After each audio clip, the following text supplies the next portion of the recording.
Yeah, I've got a few papers about the robberies I've done. I'm going to put one on my thumbnail now. I've got a couple, or a couple more. I will find them. But it's about the robbery and all this, that, and the other, and you'll see it. But it becomes a little small one when I put it on YouTube, because I can't do all that. You know, make them large and make them small, and as it comes along, I'm no good at editing. I'm useless. Anyway, cut a long story. Let's tell you the thing, right? So I've done Borstal. I'll come back with Borstal, and I'm down the fruit market, and I decide, you know, to do things the right way, you know what I mean? But Martin, I would have been nicked with Martin, and Martin has put me in it before. So anyway, so I'm working, and me and Martin decide to get a lorry. But Martin's more Martin's lorry than it is mine, and we're loading up with oranges, apples, everything, and delivering them to stores and shops. And we're getting quite good money, yeah. One day we're in the market, and this guy comes up to us and says, "Look, I know a place in Queensway, in Chepstow's Mews, by, you know, in Chepstow's Place Road, right? Chepstow Place. And it's a Mews around the back, and it's a guy that collects gold bars. And not only does he collect gold bars, the guy's he's a jeweller, but he's got gold bars." I went, "I'll leave off." He said, "Yeah, you could do it right halfway. But the safe, he's got a safe in the front of it. It's not a big safe. You know, it's only little. You could get it out of the house, drag it out and put it on the motor, easy, you know." I went, "Sweet." So like an idiot, we drove around the Mews, and as we're driving around, there's this guy looking at us, and I jump out the lorry, and I said, "Excuse me, mate," I said, "Do you know where Dr. Logan lives?" He went, "No, there's no Dr. Logan lives down this road." I said, "Well, you know, we've been told." I said, "We've got to deliver some oranges and stuff to him." He said, "No, there's no Dr. Logan lives down this road." So I got back in and pulled away. So what we found out later, that the guy was a bar student. Means he's going to be a solicitor or a lawyer or barrister or whatever he's going to be, yeah? So when he got indoors, he's phoned the police up and said there's two suspicious guys flying around the lorry asking for a Dr. Logan, and there's no Dr. Logan lives down here, and I think they're at it. They look like thieves, which he must have done. Anyway, so I pulled outside, I know the house, pulled outside the house, and I've got this little crowbar and this little footly bit screwdriver, jumped out, but in the back of the motor, well, we're sitting behind me, there's one of them hand things, yeah? Anyway, so I jumped out, goes to the door, and this door's got 3 Ballon locks on it, big Ballons.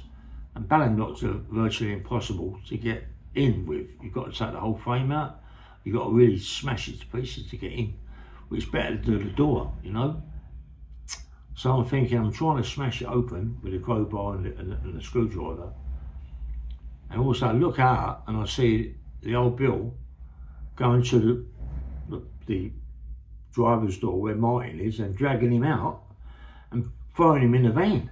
I went, "Boy, I ain't having no more of this." So I stuck the things, there's a big flower pot outside and full of massive urn, and I put these 2 things in that, yeah, and jumped up on the roof, and I could see an old Bill run up this drive towards me.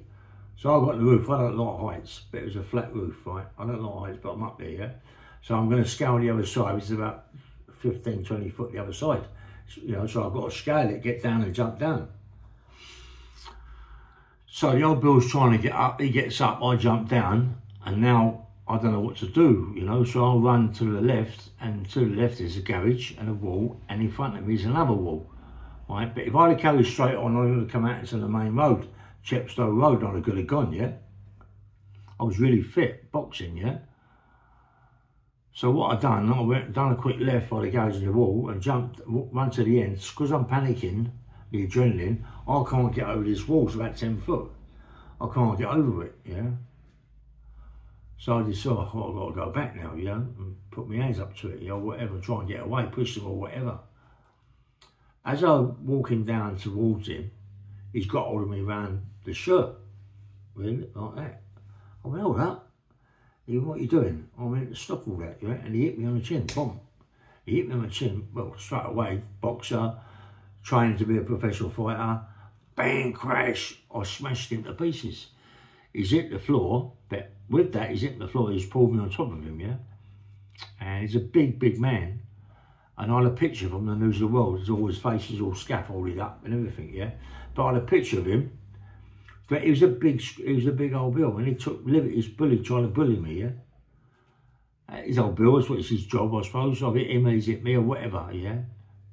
So now he's trying to punch me and scratch me like a child, like flapping his hands, and I went, all right, bang, bang. I've done him, but I've hit him so hard that I've smashed all his jaw.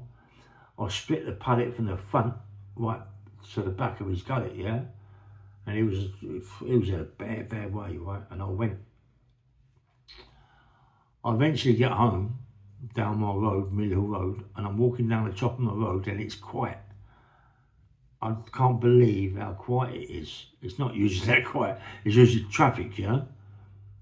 And I can't believe it. So as I'm walking down my road, I can hear cars behind me screeching. And I got into my mum's and I think it's old Bill.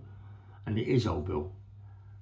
So I knock at my mum's door. As I knock at my mum's door, old Bill there, my old man's security officer. So he's got the same shirts as the old Bill, the blue ones, yeah? I thought it was my dad, but it's old Bill. So as I open the door, I stick guns in my mouth, come from the back behind me, they're all everywhere, put guns in my mouth.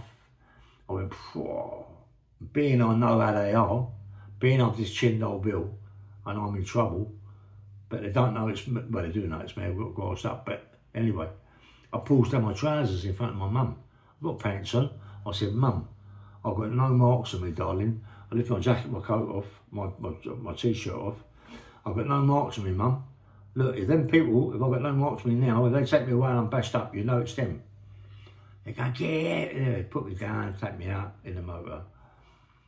And then they take me to Paddington Police Station, which is no longer there no more. I didn't know that until the other day I went down there. And they took me down the stairs to the tourist part of Paddington Police Station. And when I walked in there, I could see that they was ready to bash me up, ready to really hurt me because I've just done a police officer.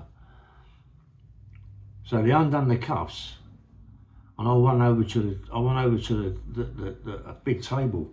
They undone the cuffs, mate, for that reason, wanted me to go, and they was going to do me, yeah, bad. But I ran the opposite way towards the station sergeant and got on this big table and smashed the leg.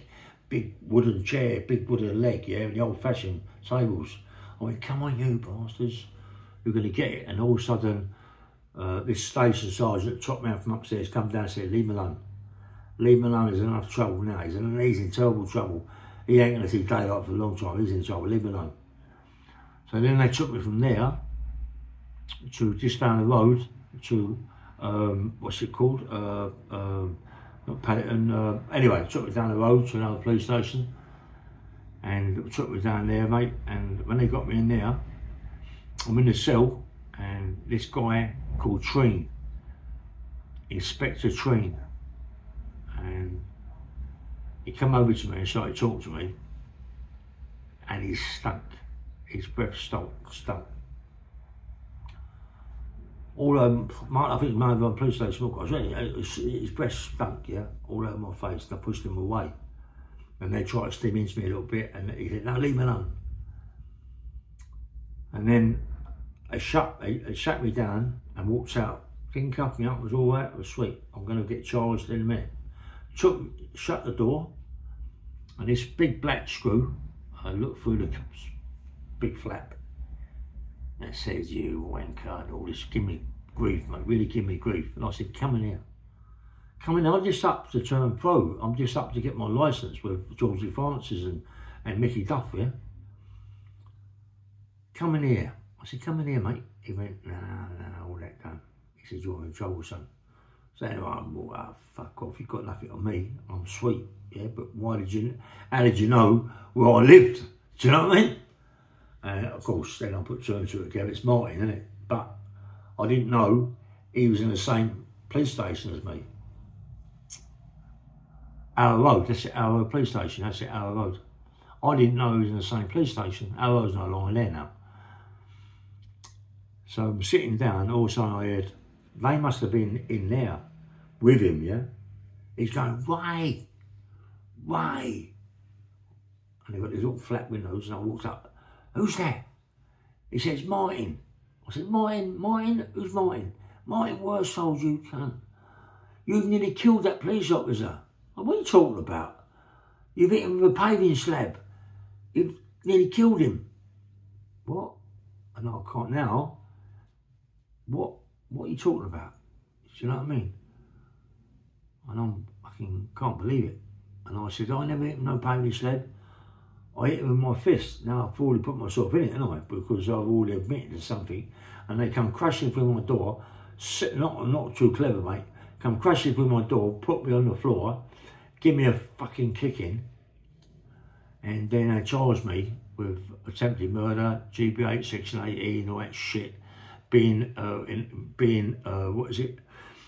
Being in with an object, fucking whatever, to, you know, cause grievous bodily harm. Mate, I look like I was going to get fucking bundles of bird here, mate, you know. They're doing me for bashing him with a paving slab, you know, going equipped with a paving slab to GBH and intent and all that crack. And I'm going, no, you're out of order, you know. But I've already admitted, punched him in the mouth. Fucking Martin's with old Bill, isn't he? And when I get to the scrubs, me and Martin, mate, oh, there's fucking murders. We ain't stopped fighting, you know. And Jimmy Bish upstairs. There's Mo Cardi fancy in the bottom. There's murders. I've had murders with Jimmy Bish as well. But I like Jimmy Bish. I respect him for the person he was. I knew Jimmy Bish from old. He's upstairs shouting at me about what all this, that and the other. Martin Worsfold's, he's told Mike, and I bashed him up. That was it, yeah. And then he gets bail. He gets bail under his own surety. I get remanded in custody. Oh, what? And then I get massive bird. And what the judge does, the judge made a mistake. Anyway, it doesn't matter about what the judge does, but I get massive bird, mate. Bird that he gets a 5 years for, and I'll go and get big bird. You know, I got it cut down to 11, but in the end, but I got big bird, mate, for a young kid. He's a liberty taker, what he done to me, mate. It was terrible, yeah. Anyway, whew, bang, bang, rail. And, you know, the story, he gets out, I think he does something like, I don't know, 18 months of his sentence. I do fucking big bird, mate, you know what I mean? Down to him. And I can't believe it, you know what I mean? Anyway, bang, bang, roll. Nice one.